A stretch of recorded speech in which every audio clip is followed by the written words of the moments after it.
ತಾಕುವ ಜಡಿ ಮಳೆಯ ನಡುವೆ ಸೂರ್ಯನಂತೆ ಬಳಿ ಬಂದು ಕಾಮನ ಬಿಲ್ಲ ಮೂಡಿಸಬೇಕು. ಹುಣ್ಣಿಮೆ ಚಂದಿರನ ಬಳಿ ಕುದುರೆ ಸವಾರಿಯಲ್ಲಿ ಕರೆದೊಯ್ಯಬೇಕು. ಒಲವ ಅಮೃತ ಧಾರೆ ಹರಿಸಬೇಕು.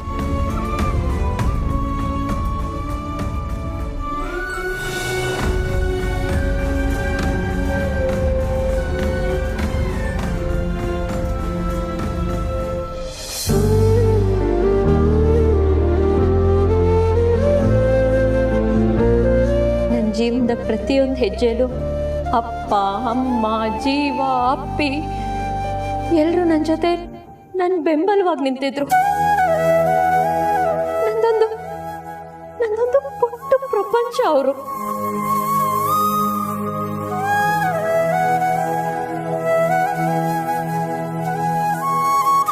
ಭೂಮಿ ಅಕ್ಕನ ಮದ್ವೆ ಆಗದೆ ನಾನು ಮದ್ವೆ ಆಗಲ್ಲ. ಜೀವ ನನ್ನ ಜೀವನದ ಒಂದು ಭಾಗನೇ ಆಗಿರೋ ಈ ಮನೆ ಬಿಟ್ಟು, ಈ ರೂಮ್ ಬಿಟ್ಟು, ನನ್ನ ಬಾಲ್ಕನಿ ಬಿಟ್ಟು ಹೇಗೆ ಹೋಗ್ಲಿ?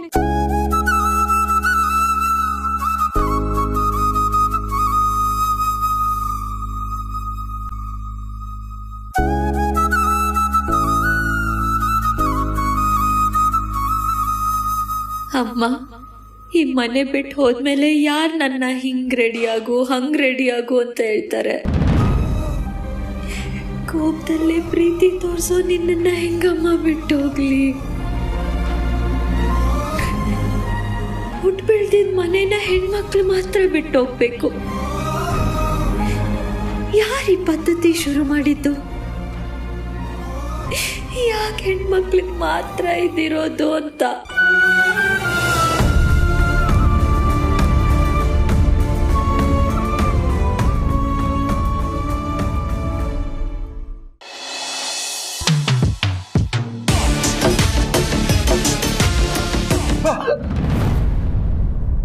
ಅಣ್ಣ,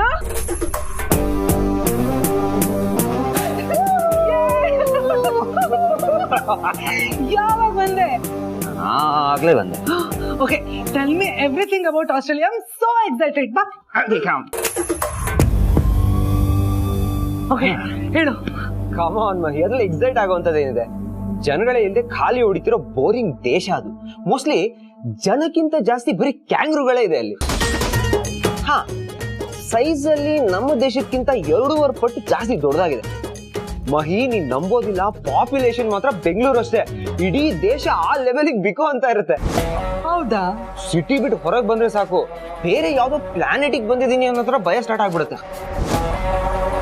ಉದ್ದುದ ರೋಡ್ ಬಿಟ್ರೆ ಬೇರೆ ಏನು ಸಿಗೋದು ಇಲ್ಲ, ಏನು ಕಾಣೋದು ಇಲ್ಲ. ಹೌದಾ?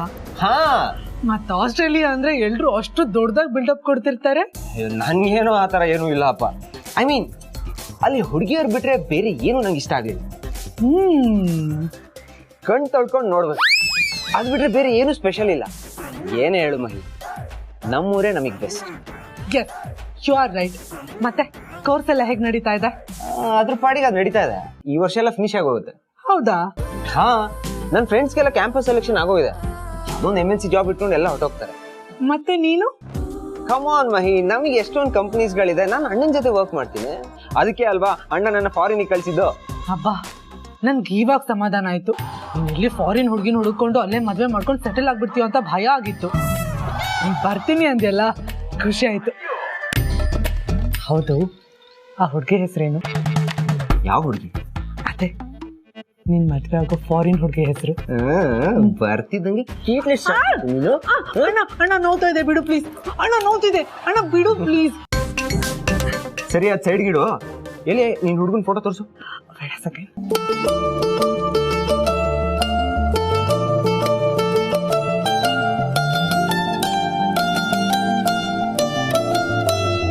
ಓಕೆ, ಚೆನ್ನಾಗಿದ್ದಾನೆ. ಐ ಮೀನ್, ಹ್ಯಾಂಡ್ಸಮ್ ಆಗಿದ್ದಾನೆ. ಬಟ್ ಸಾಕು.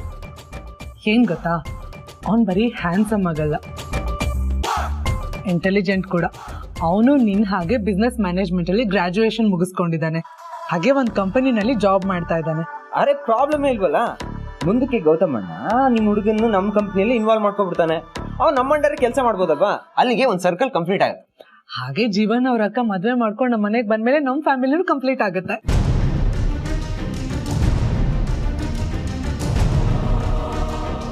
ಏನು ಜೀವನ್ ಸಿಸ್ಟರ್? ನಂಗೇನು ಅರ್ಥ ಆಗ್ತಲ್ಲ. ಅಯ್ಯೋ ದಡ್ಡ, ಗೌತಮ್ ಅಣ್ಣ ಮದ್ವೆ ಆಗ್ತಾ ಇರೋದು ಜೀವನ್ ಅಕ್ಕ ಭೂಮಿಕಾನ. ಹೌದಾ? ನಂಗೆ ಇದನ್ನ ಯಾರು ಹೇಳಲೇ ಇಲ್ಲ. ಅಣ್ಣನೂ ಹೇಳಿಲ್ವಾ? ಇಲ್ಲ, ನಂಗೆ ಅದೇ ಫೀಲ್ ಆಗ್ತಿರೋದು. ಅಣ್ಣ ಅದೊಂದು ದೊಡ್ಡ ಕತೆ, ಎಲ್ಲ ಅರ್ಜೆಂಟಲ್ಲಿ ಆಗೋಯ್ತು. ಅದಕ್ಕೆ ಗೌತಮ್ ಅಣ್ಣನೂ ನಿನ್ಗೆ ಹೇಳಕ್ ಆಗಿಲ್ಲ ಅನ್ಸುತ್ತೆ. ಅದೇನು ಅಂತ ಹೇಳ ಮಹಿ.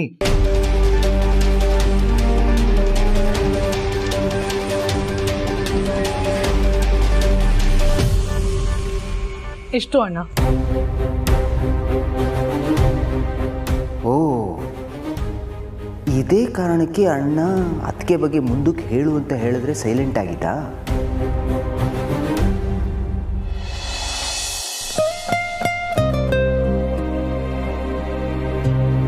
ನೋಡ್ತಾ ನೋಡ್ತಾ ಮದುವೆ ಎಷ್ಟು ಬೇಗ ಬಂತಲ್ವಾ? ಹೌದಮ್ಮ, ಈಗಲೂ ಒಂದೊಂದ್ಸಲಿ ಮೆಲ್ಕ್ ಹಾಕಿದ್ರೆ ಇದೆಲ್ಲ ಒಂಥರ ಒಂದು ಕನ್ಸ್ ಥರ ಅನ್ಸುತ್ತೆ. ಎಲ್ಲ ಒಳ್ಳೇದೇ ಆಯ್ತು, ಆದ್ರೂ ನಮ್ಮ ಭೂಮಿ ನಮ್ಮನ್ನೆಲ್ಲ ಬಿಟ್ಟು ಆ ಮನೆಗೆ ಹೋಗ್ತಾ ಇದ್ದಾಳೆ ಅಂತ ನೆನ್ಸ್ಕೊಂಡ್ರೆ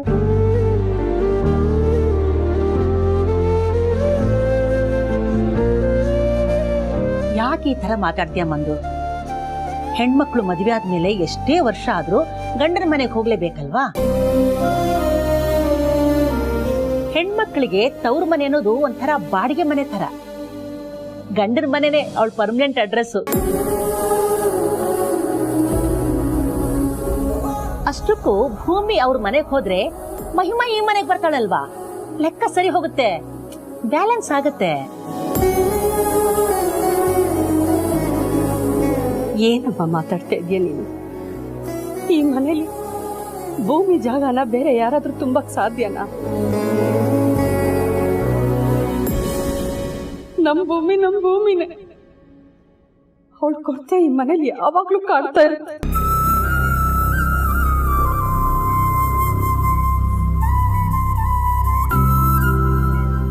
ಕಂದ, ಅಲ್ಲಿ ಯಾಕೆ ನಿಂತಿದ್ಯಾ? ಬಾ.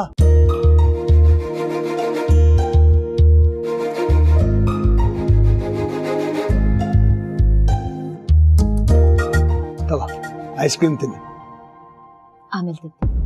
ನಿಮ್ಮ ಫೋನ್ ಕೊಡಿ. ನನ್ನ ಫೋನಾ? ಕೊಡಿ. ಇಲ್ಲಿ ನೋಡಿ, ಇದರಲ್ಲಿ ರಿಮೈಂಡರ್ ಸೆಟ್ ಮಾಡಿದ್ದೀನಿ. ನೀವು ಬೆಳಿಗ್ಗೆ 5 ಗಂಟೆಗೆ ವಾಕಿಗೆ ಹೋಗ್ಬೇಕಲ್ವಾ? 4:15 ಅಲಾರಾಮ್ ಹೊಡ್ಕೊಳುತ್ತೆ. ಆಫ್ ಮಾಡಿಬಿಟ್ಟು ಆರಾಮಾಗಿ ಮಲ್ಕೋಬಹುದು ಅಂತ ಅನ್ಕೋಬೇಡಿ. ಪ್ರತಿಯೊಂದು ನಿಮಿಷಕ್ಕೂ ಅಲಾರಾಮ್ ಹೊಡಿತಾನೆ ಇರುತ್ತೆ. ಹಾಗೆ ಸೆಟ್ ಮಾಡಿದ್ದೀನಿ, ನೀವು ಎದ್ದು ವಾಕಿಂಗ್ ಹೋಗೋವರೆಗೂ. ಹಾಗೇನೆ ಬೆಳಿಗ್ಗೆ ತಿಂಡಿಗೆ ಮುಂಚೆ ಶುಗರ್ ಟ್ಯಾಬ್ಲೆಟು, ತಿಂಡಿ ಆದ್ಮೇಲೆ BP ಟ್ಯಾಬ್ಲೆಟು, ರಾತ್ರಿ ಊಟ ಆದ್ಮೇಲೆ ಬಿಸಿ ನೀರ್ ಜೊತೆ ಜೀರ್ಣಕ್ಕೆ ಅಂತ ಚೂರ್ಣ ತಗೋತಿರಲ್ಲ, ಅದೆಲ್ಲ ಅದಕ್ಕೂ ಟೈಮಿಗೆ ಅಲಾರಾಮ್ ಸೆಟ್ ಮಾಡಿದ್ದೀನಿ. ಏನೇ ಮರೆತ್ರು ಟ್ಯಾಬ್ಲೆಟ್ ತಗೊಳ್ಳೋದು ಮಾತ್ರ ಮರಿಬೇಡಿ. ಆರೋಗ್ಯ ಮುಖ್ಯ ಅಲ್ವಾ?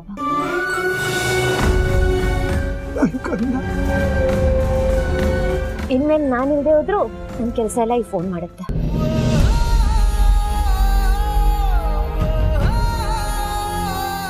ಹಾ ಅಮ್ಮ, ಹಾಗೆ ನಿನ್ ಬುಟಿಕ್ ಕಸ್ಟಮರ್ಸ್ ಎಲ್ಲರನ್ನು ಸೇರಿಸಿ ಒಂದು ವಾಟ್ಸ್ಆಪ್ ಗ್ರೂಪ್ ಮಾಡಿದ್ದೀನಿ. ಇನ್ಮೇಲೆ ಹೊಸ ಡಿಸೈನ್ಸ್ ಬಂದ್ರೆ ಇಂಡಿವಿಜುವಲ್ ಆಗಿ ಯಾರಿಗೂ ಮೆಸೇಜ್ ಮಾಡೋದು ಬೇಡ. ಗ್ರೂಪಲ್ಲಿ ಒಂದು ಮೆಸೇಜ್ ಹಾಕಿದ್ರೆ ಸಾಕು, ಕೆಲಸ ಆಗೋಗುತ್ತೆ. ಹಾಲಂಗೆ ಹೇಳ್ಬಿಟ್ಟಿದ್ದೀನಿ ನಾನು, 7 ಗಂಟೆಗೆ ಮುಂಚೆ ಬರಲೇಬೇಡ. ಇಲ್ಲಿ ಎಲ್ರದ್ದು ಬ್ಯೂಟಿ ಸ್ಲಿಪ್ ಇಂಪಾರ್ಟೆಂಟು. ಆಮೇಲೆ ಇನ್ನೊಂದು ಇಂಪಾರ್ಟೆಂಟ್ ವಿಷಯ ನಾನು ಎಲ್ರಿಗೂ ಹೇಳ್ಬಿಟ್ಟಿದ್ದೀನಿ, ಯಾರು ನಿನ್ನನ್ನು ಅಪ್ಪಿ ತಪ್ಪಿ ಆಂಟಿ ಅಂತ ಕರಿಬಾರ್ದು. ಸ್ಟ್ರಿಕ್ಟ್ ಆಗಿ ಹೇಳಿದಮ್ಮ ನಾನು. ನಮ್ಮಮ್ಮ ಬರೀ ನಮ್ಮಮ್ಮ ಅಲ್ಲ, ಮಿಸ್ ಮೈಸೂರ್ 1988. ನಿನ್ ಸ್ಟೈಲಲ್ಲೇ ಬಿಲ್ಡಪ್ ಕೊಟ್ಟಿದ್ದೀನಿ. ಹಾಗೆ ನಿನ್ ಫೋನಲ್ಲಿ ಪ್ಲಂಬರು, ಎಲೆಕ್ಟ್ರಿಷಿಯನು, ಗ್ಯಾಸ್ ಅವನು, ಹಾಲು, ನ್ಯೂಸ್ ಪೇಪರ್ ಎಲ್ಲ ನಂಬರ್ಸು ಫೀಡ್ ಮಾಡಿಟ್ಟಿದ್ದೀನಿ. ಹಾಗೆ gas book, ration card fridge ಮೇಲೆ ಇಟ್ಟಿದ್ದೀನಿ. ಅದು ಅಪ್ಪಿ ಜವಾಬ್ದಾರಿ. ಅವ್ಳಿಗೆ ಹೇಳಿ ಬರ್ತೀನಿ.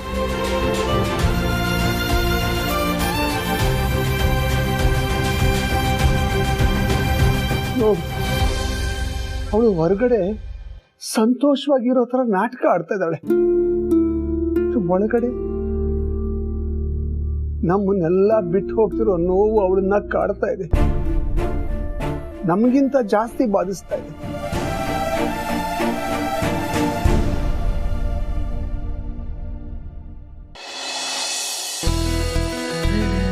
Yes sir.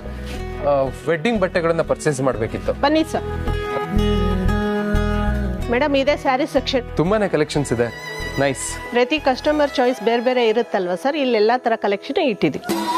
Different people, different opinion, different family, different choices. ಆದರೆ ಎಲ್ರಿಗೂ ಶಾಪ್ ಬಂದೆ. ಈ ಮಲ್ಲೇಶ್ವರಂನಲ್ಲಿರೋ ಸುದರ್ಶನ್ ಸಿಲ್ಕ್ ಅಂಡ್ ಸ್ಯಾರೀಸ್ ಬೆಂಗಳೂರಿನಲ್ಲೇ ನಂಬರ್ 1. ಅದಕ್ಕೆ ನಾನು ಈ ಶಾಪ್ನ ಚೂಸ್ ಮಾಡಿದ್ದು. ಯಾವ ರೇಂಜಲ್ಲಿ ನೋಡ್ತೀರಾ ಮೇಡಮ್? ರೇಂಜ್ ಬಗ್ಗೆ ತಲೆ ಕೆಡಿಸ್ಕೋಬೇಡಿ, ಎಷ್ಟು ಎಕ್ಸ್ಪೆನ್ಸಿವ್ ಆದ್ರೂ ಪರವಾಗಿಲ್ಲ, ದಿ ಬೆಸ್ಟ್ ಆಗಿರಬೇಕು. ಬಜೆಟ್ ಫ್ರೆಂಡ್ಲಿ ಸಿಗುತ್ತಲ್ವಾ? ಹಾಂ ಸರ್, ನಮ್ಮ ಶಾಪ್ಗೆ ಯಾರೇ ಬಂದರೂ ಕೈಗೆಟ್ಕೋ ಪ್ರೈಸಲ್ಲಿ ಬಟ್ಟೆಗಳು ಸಿಗುತ್ತೆ ಸರ್. Oh okay. ಬನ್ನಿ ಕೂತ್ಕೊಳ್ಳಿ ಮೇಡಮ್. ಸೀರೆ ತೋರ್ಸಮ್ಮ.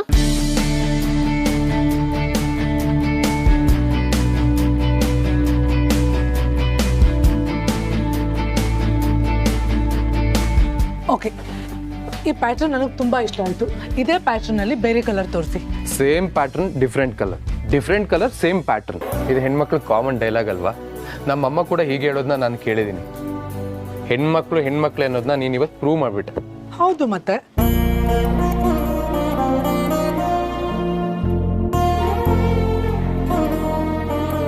ಓಕೆ, ಇದೆರಡನ್ನೂ ಎತ್ತಿಡಿ, ಸೂಟ್ ನೋಡ್ಕೊಂಡು ಬರ್ತೀವಿ. ಮೇಡಮ್ ಸೂಟ್ ಸೆಕ್ಷನ್ ಈ ಕಡೆ ಇದೆ, ಬನ್ನಿ ಮೇಡಮ್.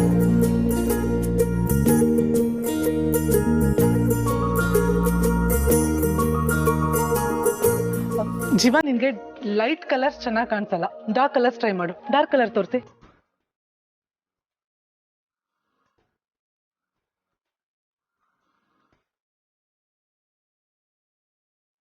ಸೂಪರ್. ಇದೆರಡು ಪ್ಯಾಕ್ ಮಾಡಿ ಕೊಡಿ ma'am. Thank you sir. Thank you ma'am. ಮತ್ತೆ ಬನ್ನಿ. ಶೋರ್. ನನ್ನ ಚಾಯ್ಸ್ ಯಾವಾಗಲೂ ಮಲ್ಲೇಶ್ವರಂನ ಸುದರ್ಶನ್ ಸಿಲ್ಕ್ಸೇ ಆಗಿರುತ್ತೆ. Thanks ma'am.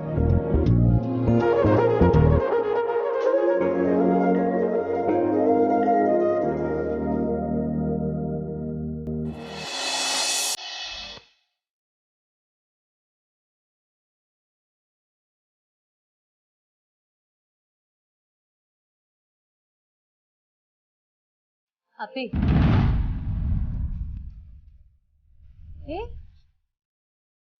ಏನಾಯ್ತು? ಯಾಕೆ ಹೇಳ್ತಿದ್ಯಾ? ಏನಾಯ್ತು?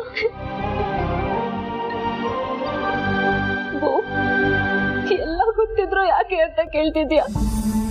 ನಿಂಗ್ ಗೊತ್ತಲ್ವಾ,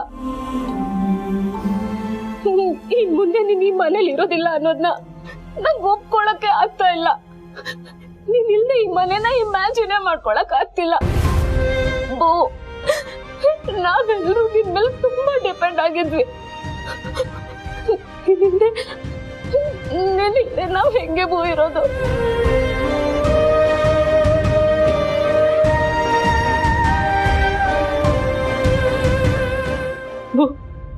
ಚಿಕ್ಕ ವಯಸ್ಸಿಂದಲೂ ನನಗೇನೇ ಬೇಕು ಅಂದ್ರೂ ನನಗ್ ನೆನಪಾಗ್ತಿದ್ದೆ ನೀನು.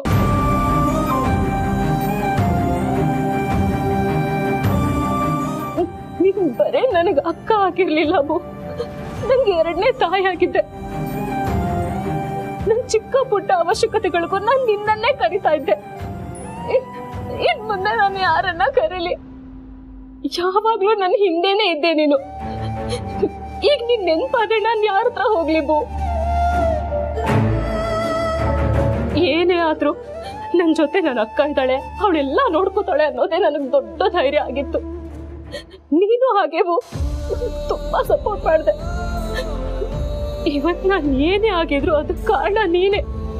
ನನ್ ಜೊತೆ ನೀನು ಒಬ್ಬಳು ಇರ್ಲಿಲ್ಲ ಅಂದಿದ್ರೆ ನಾನು ಇವತ್ತು ಮಾಡೆಲ್ ಕೂಡ ಆಗಿರ್ತಿರ್ಲಿಲ್ಲ. ಇಲ್ಲ, ನನ್ನ ಲೈಫಲ್ಲಿ ಪ್ರತಿ ಒಂದು ಹಂತದಲ್ಲೂ ನನ್ ಬೆನ್ನಿಂದ ಇದ್ದು ಸಪೋರ್ಟ್ ಮಾಡಿದ್ಯಾ. ಈಗ ಮದ್ವೆ ಆಗಿ ಬೇರೆ ಮನೆಗೆ ಹೋಗ್ತಾ ಇದೀಯ. ನೀನ್ ಹೋದ್ಮೇಲೆ ನನ್ಗೆ ಯಾರಿದ್ದಾರೆ ಬೋ?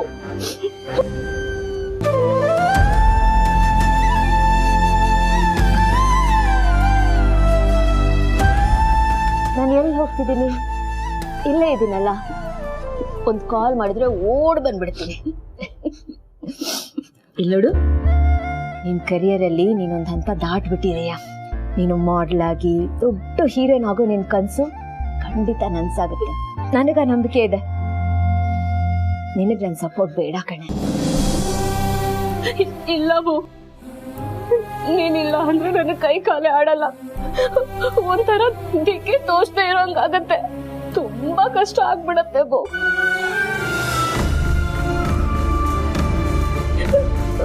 ಭೂಮಿ,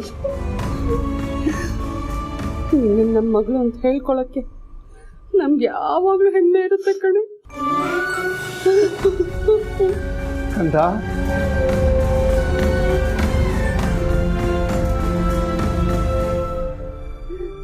ನೀನು ಮದುವೆ ಆಗಬೇಕು, ನೀನೊಂದು ಒಳ್ಳೆ ಮನೆ ಸೇರಬೇಕು ಅಂತ ನಾನು ನಿಮ್ಮಮ್ಮ ಇಷ್ಟು ವರ್ಷದಿಂದ ಕನಸು ಕಾಣ್ತಾ ಇದ್ವಿ. ಈಗ ಆ ದಿನ ಹತ್ರ ಬರ್ತಾ ಇದೆ. ಯಾವಾಗಲೂ ಸಂತೋಷವಾಗಿರು ಮಗಳೇ.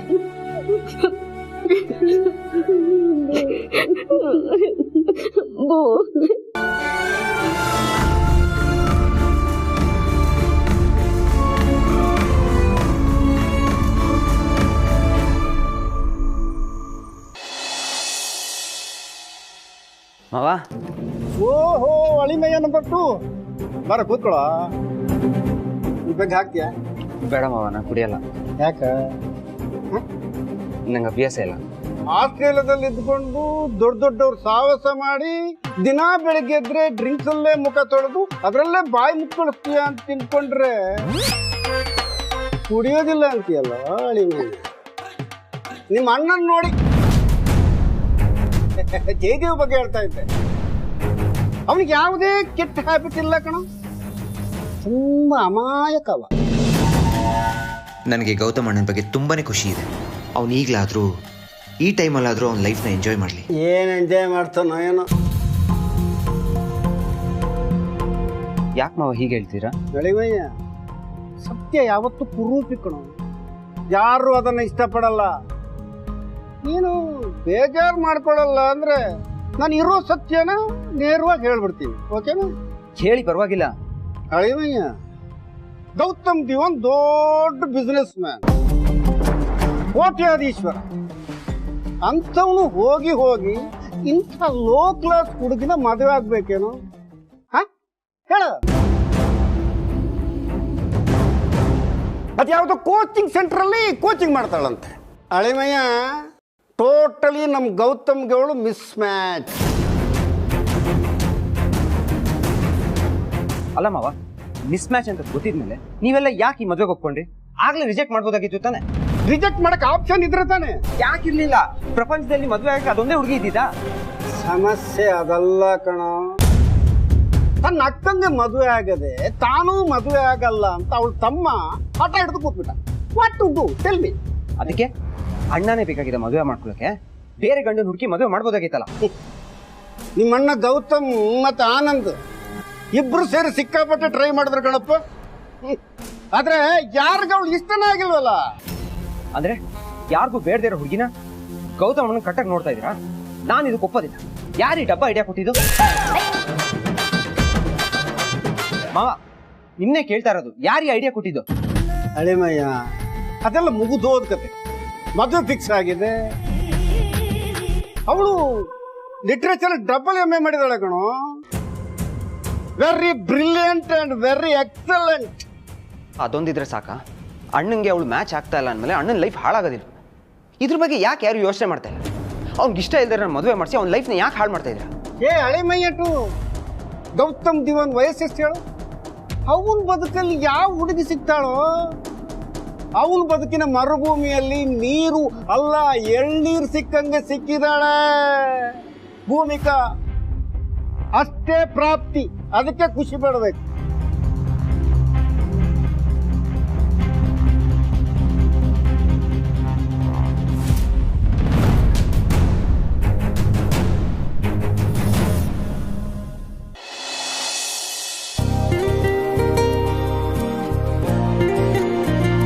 ಅಣ್ಣ,